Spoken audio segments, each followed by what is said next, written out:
¿Qué le diría al pueblo protestante, no tanto a sus líderes, que ven en un mismo sector, incluso en la misma calle, varias iglesias para dar culto al mismo Dios y aún así no se unen?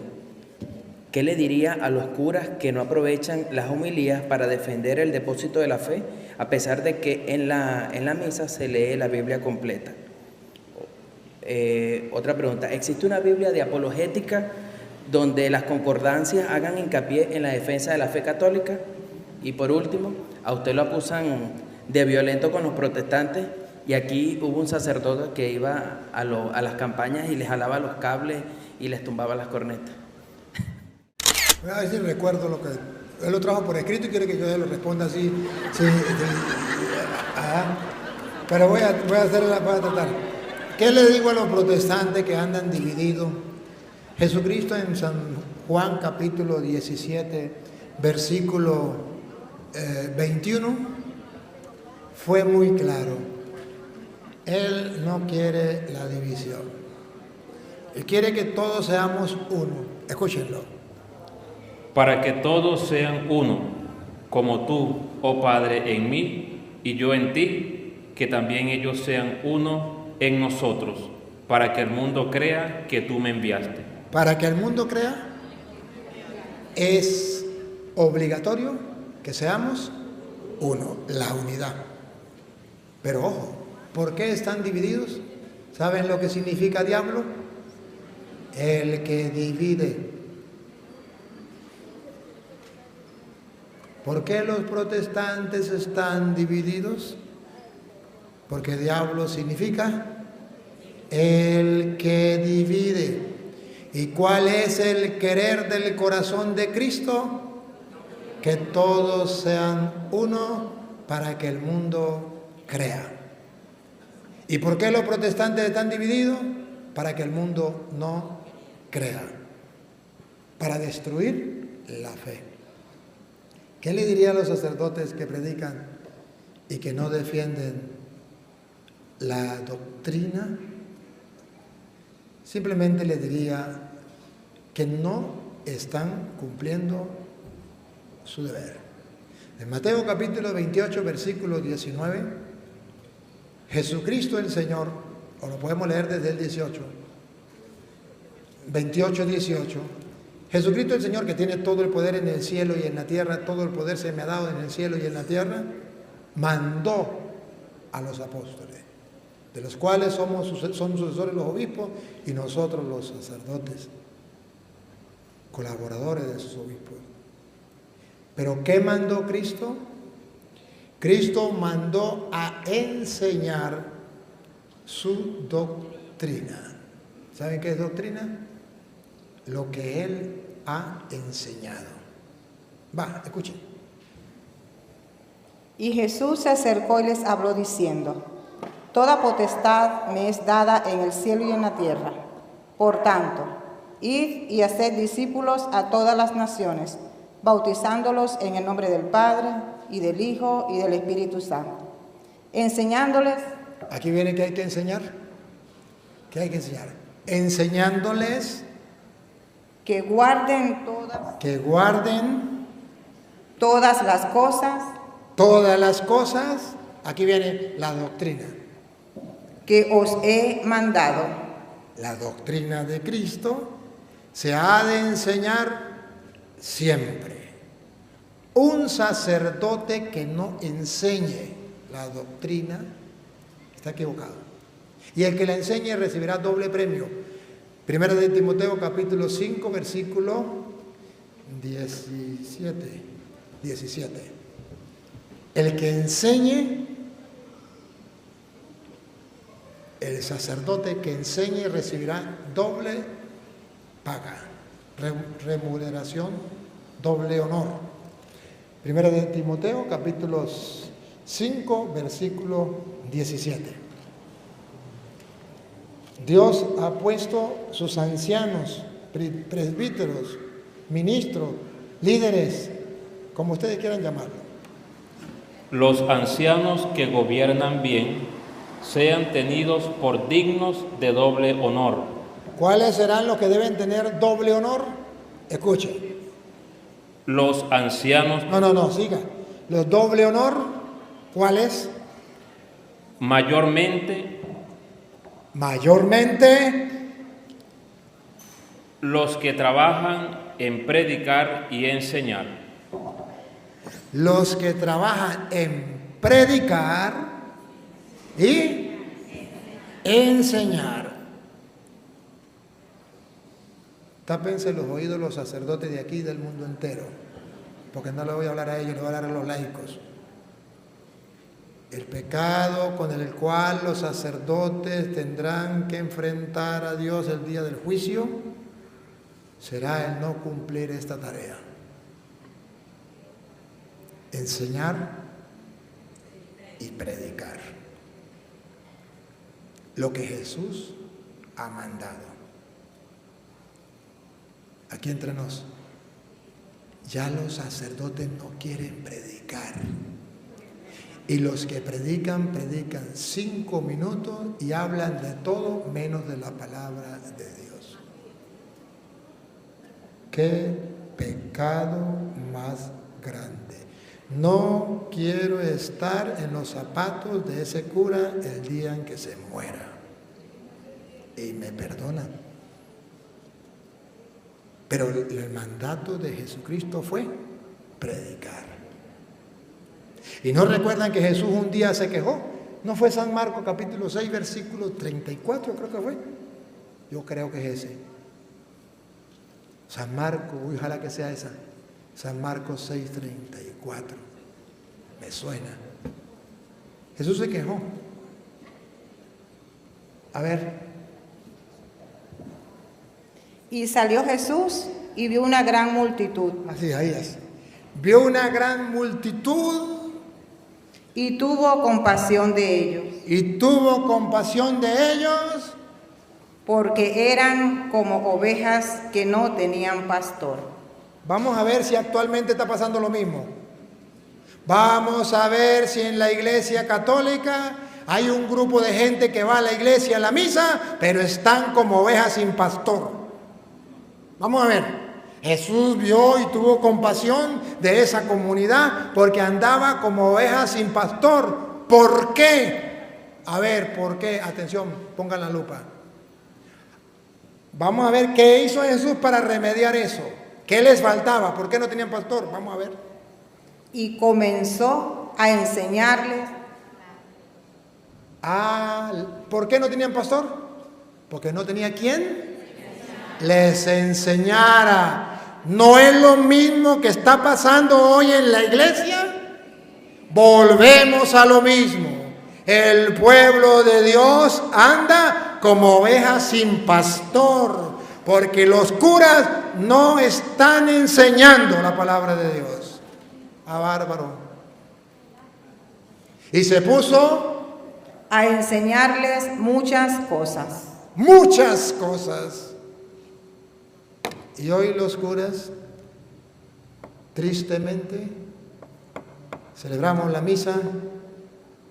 Bueno, yo no sé si ustedes vieron cuando fui a España, a Francia, ¿verdad? Media hora para celebrar la misa máximo. Y le decía, pero no me da chance de predicar. Digo que usted no va a predicar, lo que queremos que celebre la misa. Pero ¿qué voy a celebrar en misa yo si la gente no sabe lo que va a hacer? Y por eso ustedes verán que en Francia, en España, en Italia, no me vieron casi celebrando misa. Celebraba la liturgia de la palabra. Los engañaba. Me revestía y ellos pensaban que yo iba a celebrar misa. Y salía y le celebraba la liturgia de la palabra, no le celebraba misa. Porque solamente me daban media hora, 40 minutos. Solamente les predicaba. Y cuando llegaban, la hora, el tiempo, la bendición de Dios Todopoderoso, Padre, Hijo y Espíritu Santo, diciendo sobre ustedes, chao. Y quedaban así. ¿Y por qué terminó así? Porque no era misa, era la liturgia de la palabra.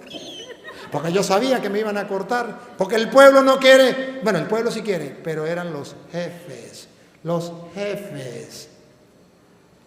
Ahora, ¿por qué está Europa atea?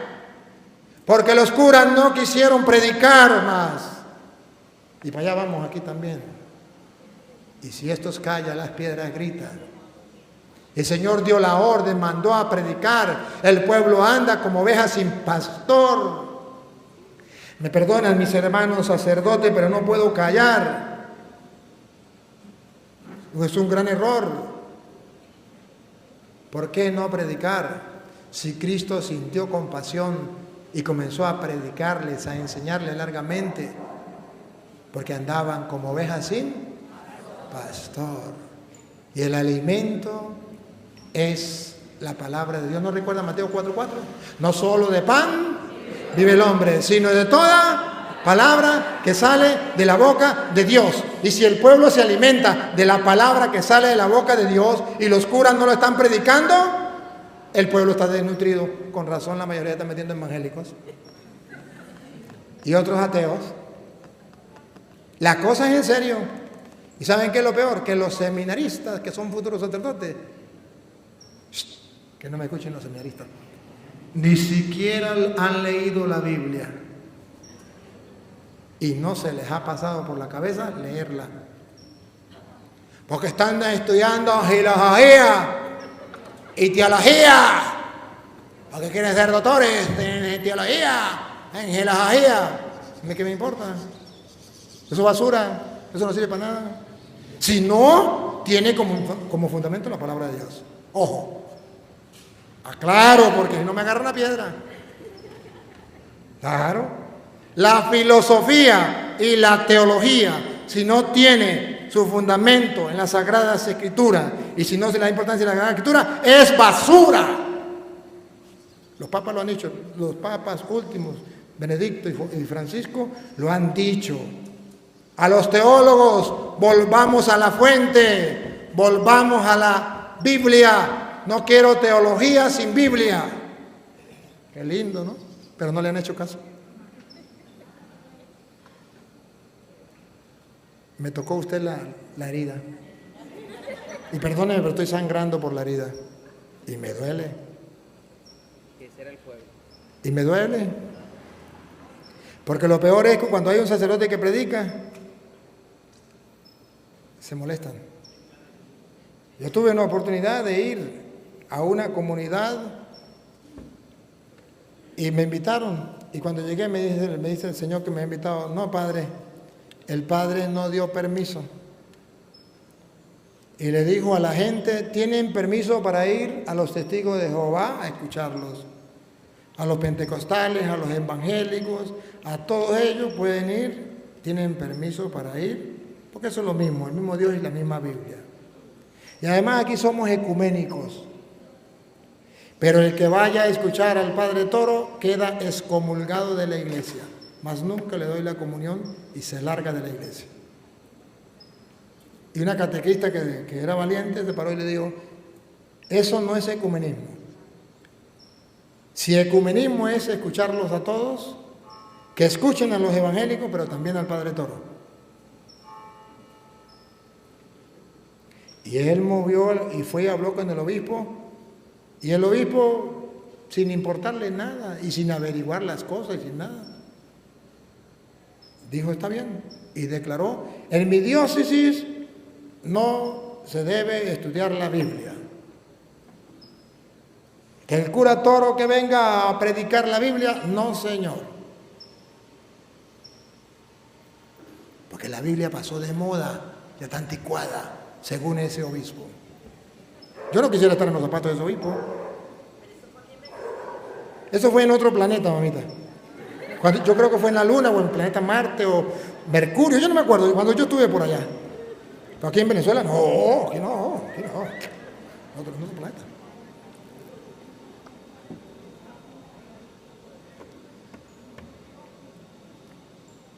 Perdóneme, pero es que me duele. Yo no soporto. El dolor grande, por eso yo predico por YouTube, que es la única, voy a decir una barbaridad, entre comillas, sí, no, para que no me mal, la única iglesia donde me dejan predicar. Bueno, estoy exagerando, estoy echando una broma. No, gracias a Dios, en todas partes me abren las puertas. Que hay siempre quienes la cierren, pues eso es verdad. ¿verdad? Y yo no tengo problema. Yo soy como pollo peletas. Donde no te quieran, no te metas. Y la última, ¿cuál era? Que si existe una Biblia de apologética. Que si existe una Biblia apologética que yo conozca, no. Que yo conozca, no. Ahora, ¿existe una Biblia que tenga concordancia y que le pueda ayudar a usted a estudiar a nivel apologético? Sí, se llama la Biblia de Jerusalén de estudio. Un poquito cara así es. Pero tiene la concordancia donde le puede ayudar a usted. También existen incluso libros de concordancia. Y en el celular existen aplicaciones que usted baja la Biblia y ahí están las concordancias también. Entonces buscan las concordancias y usted puede ir buscando el tema, por ejemplo, sobre el amor. Y ahí salen todas las citas. ¿Qué dice ahí? No veo. La Biblia devocional de estudio, ¿eso qué es? ¿Otra Biblia? Ah, no, se llama la Biblia de Jerusalén. La Biblia de Jerusalén, de estudio. Ella trae muchas concordancias para usted estudiar una cosa y la otra. Pero no trae todas. Hay un libro de concordancias. Así se llama, concordancias. Pero también en el celular, le digo, casi todas las Biblias que he visto en el celular traen concordancia. Usted pone un tema, usted pone un título, por ejemplo, el pecado, y ahí sale la lista. Sobre los sacrificios, ahí sale la lista. Todo muy importante, muy interesante.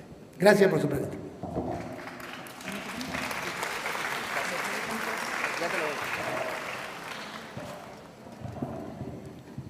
Aló. Buenas tardes, padre. Buenas tardes, presentes. Padre, mi nombre es Kasen Genawi. Muy criollito, por cierto. Yo realmente vine en el día de hoy, yo estaba escuchando sus intervenciones por la radio. Escuché el sábado y escuché el de ayer. Y me motivó a venir porque tengo dos observaciones con respecto a su intervención de ayer. No sé si se las pueda mencionar. Ah, perfecto. Y una pregunta que tengo sobre la conformación de la Biblia y una intervención sobre el acto que usted tuvo hoy, sobre su intervención de hoy. Voy a empezar con la intervención de hoy. Usted habló algo muy importante y es sobre la misericordia de Dios y sobre el perdón de los pecados. Y usted habló de algo muy que Dios tiene una misericordia infinita, mas la misma Biblia, y usted lo refirió, hace mención de los pecados que no serán perdonados, y es sobre el Espíritu Santo, la blasfemia sobre el Espíritu Santo y decir algo que el Espíritu Santo me dijo a mí, o que el Espíritu Santo me informó a mí, y que el Espíritu Santo me dijo que yo dijera. Algo que a mí me preocupa porque la mayoría de las personas que están en iglesias separadas, que lo quieren llamar separadas, yo lo llamo hereje, de una sola vez. En las iglesias separadas es que el Espíritu Santo siempre los toca y están condenando su alma. Y lo digo porque también usted acaba de hacer una mención sobre el demonio, cómo actúa el demonio. Pues cuando Jesús fue al desierto después de su bautizo, fue tentado por el demonio. ¿Cómo lo tentaba el demonio? Con la misma palabra de Dios, con las mismas leyes de Dios. ¿Y cómo lo refutó Jesús? Lo refutó con la misma palabra, pero también se dice esto y esto, y no tentarás a tu Dios. Por lo tanto, yo concuerdo plenamente con usted, Padre, sobre su posición, cómo la está explicando y cómo la está diciendo. En cuanto a la pregunta que quería hacerles sobre la Biblia la aplicamos en 7 partes, digamos Pentateuco, digamos histórico, digamos profético, digamos los evangelios y digamos los epistolares, por mencionar, para no decir los poéticos y lo que nos falta. Hay un libro que usted no lo menciona cuando usted dice, es que no me ponen este libro, pero hay un libro que se llama Baruch en la Biblia nuestra. Quiero saber en qué categoría cabe ese libro, si me puede contestar, Porque si es en la que estoy pensando, entonces no son 16 libros, son 17. ¿Baruch qué? Baruch. ¿Qué pasa? ¿Qué libro es Baruch? ¿A qué pertenece? ¿A profético, histórico? ¿Me explico? Porque si pienso la que es 17. Y en cuanto a las observaciones que le tengo, padre, me perdona. Usted habló de que quién escribió la Biblia, quién recopiló la Biblia. Y se lo voy a nombrar, pero no quiero decirlo porque para no poner en sobreaviso a los demás. Lo digo así textualmente. Pero le voy a decir cuál es. Fue en ahí donde viene, usted dice, en un sínodo. Usted nombró tres pueblos, Roma, Nicea y no recuerdo el otro, pero Vaticano. No, Vaticano no lo nombró, miento. Sí nombró Roma, sí nombró Nicea, que es el que yo concuerdo, en el siglo IV. Hipona, Cartago. No, pero usted dijo sínodo. Sínodo romano. Sínodo. Concilio de Hipona. Exactamente. Entonces yo digo, ¿sería sínodo o sería concilio?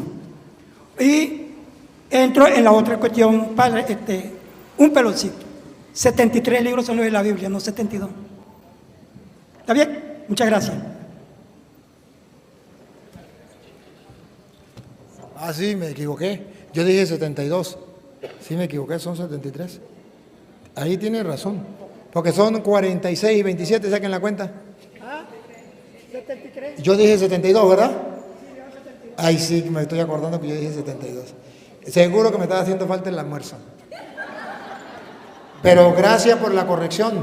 Yo dije 72, me acordé ahorita que yo dije 72. Y no son 72, son 73. Son 26 del, 46 del antiguo y son 27 del nuevo. Para un total de 73. Y tiene razón. Y luego pues lee el sínodo romano, el concilio de Cartago y de Hipona.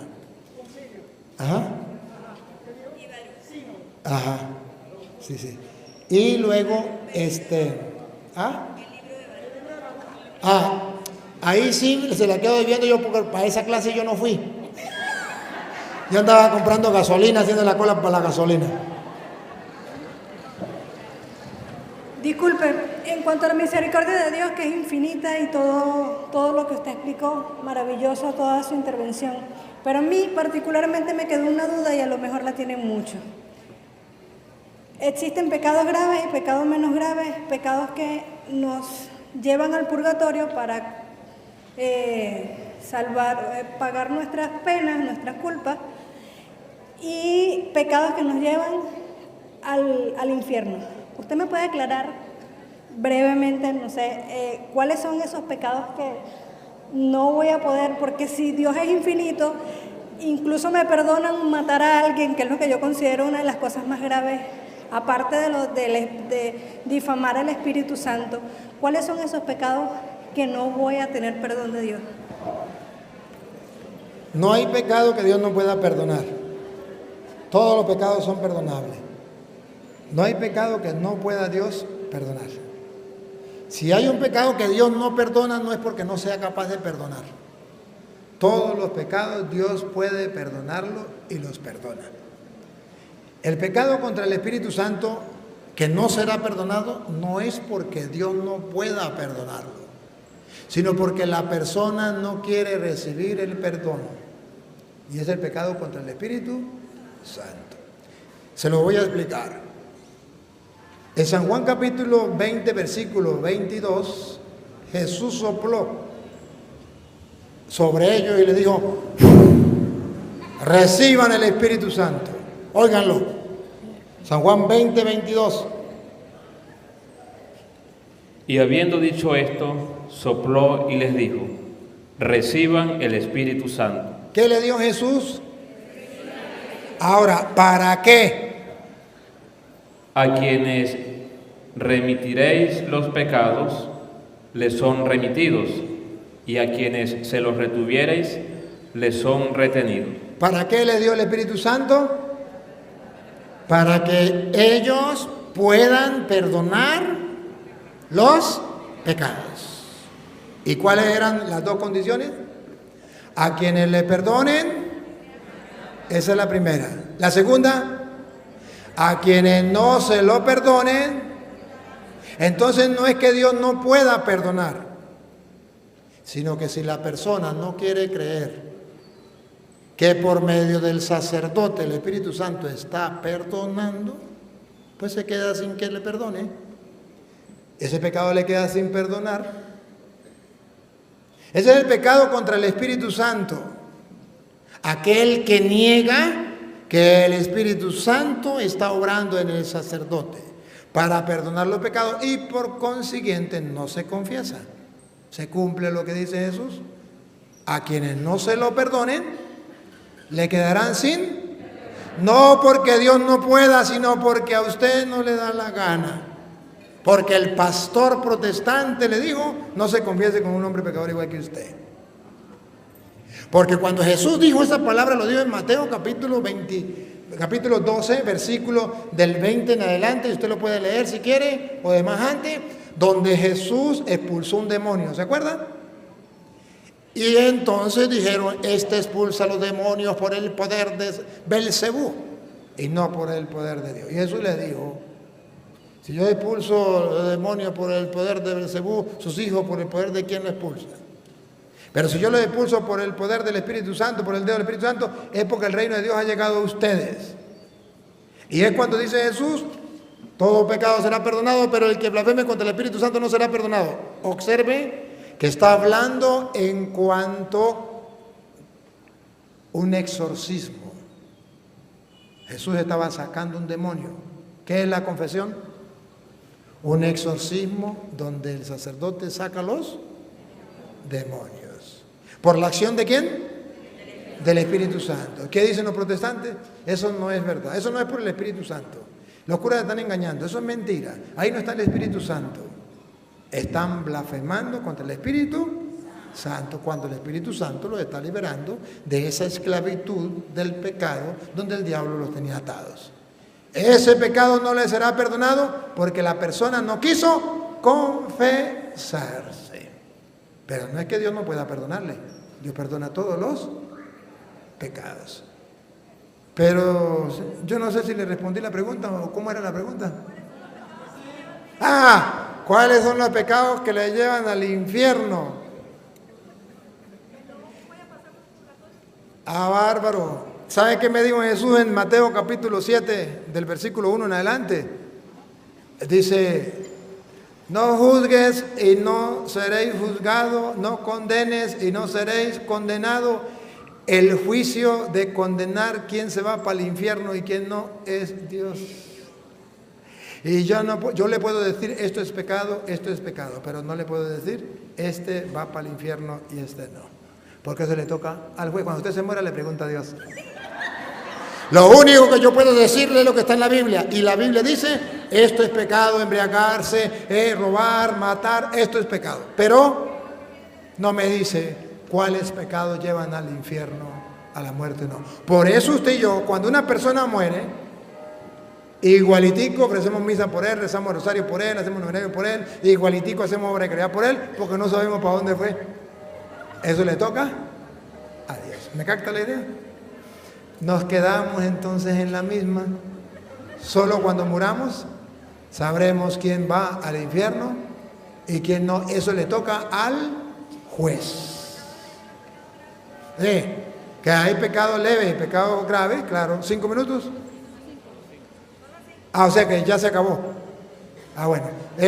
Pecado leve y pecado grave, claro, eso sí es verdad. Un pecado grave, por ejemplo, si una gallina, la vecina tenía la única gallinita y era la que tenía para los huevitos diarios y usted se la robó y era lo único que ella tenía, es un pecado grave. Está robando, un pecado grave. Y usted le robó la gallinita a un finquero que tenía muchas gallinas y mucho dinero, es un pecado, pero no es tan grave. Porque se lo robó a alguien que tenía bastante y tal. La misma gallina, ¿verdad?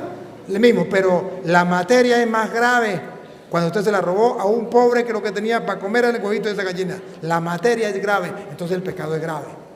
¿Ves? Y en el otro, pues la materia no era tan grave, tenía muchas gallinas y tiene mucha plata para botar por lo alto, pero también se la robó, también es pecado, pero no es tan grave como el que primero que robó la gallinita. Entonces, depende de la materia, la gravedad. ¿Ves? Ya me dijeron que la última ya. Un versículo para despedir un difunto. Un versículo Para despedir un difunto. para despedir un difunto y nos vamos, ¿ya? Sí. Eso es todo. Por favor, un versículo para despedir un difunto. Ah, que yo le dé un versículo para despedir a un difunto. Ah, San Juan capítulo 14, versículo 1 en adelante. Ya se me dice la hermana que se acabó el tiempo. Primero, darle las gracias porque en realidad observo siempre en TikTok y me ha servido mucho, me ha nutrido de mucho conocimiento, de muchas aclaratorias. Le doy muchas gracias a Dios por usted y que siga multiplicando esa enseñanza bíblica. Mi pregunta es, muchas religiones, testigos de Jehová, evangélicos, mormones, la salvación es para todos, aunque ellos no cumplan con las enseñanzas que dicta la Biblia. La salvación es para todos, solamente que unos tendrán que pasar por el purgatorio y otros no. El ladrón le dijo, hoy mismo estará conmigo en el paraíso. Por eso somos católicos, porque queremos morir e irnos para el cielo. No queremos ser evangélicos, porque tenemos que pasar por el purgatorio. Pero la salvación es para todos. Se salvarán si hacen las obras buenas de Dios y tratan de hacer las cosas bien, se salvarán, pero primero tienen que pagar hasta el último centavo.